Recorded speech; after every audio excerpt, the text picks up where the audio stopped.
సందీప్ అన్న, any given day, any given time మీరు missed call ఇచ్చినా నేను వస్తాను మీకోసం. ఎప్పుడైనా సరే.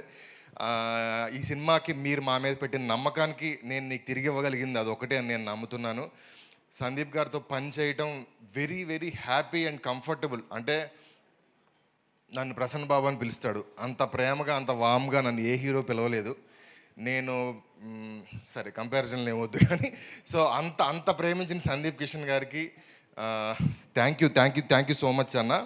అండ్ ఇంకా మా సూపర్ స్టార్ మా త్రినాథరావు గారు, ఎలా చెప్పాలి, నేను ప్రాపర్గా ప్రిపేర్ అవ్వాలా, సడన్గా ఫ్రేమ్ కూడా అవ్వట్లేదు. వచ్చేటప్పుడు ఏదో ఫిలిం ఫోకస్ లేదు, ఇంటర్వ్యూ వచ్చింది సార్. నా ఇంటర్వ్యూ నేనే చూసుకుంటూ వచ్చాను ప్రిపేర్ అవ్వడం మానేసి. సో త్రినాథ్ గారు, నాకు త్రినాథ్ గారికి రిలేషన్ ఇగో ఈ మైక్కి నాకు లాగా, నేను మాట్లాడేది మీకు వినపడ్డాకి ఏదైతే ఉందో, నేను ఇంతకాలం రాసిన ప్రతి మాటకి గౌరవం తీసుకొచ్చేంత అందంగా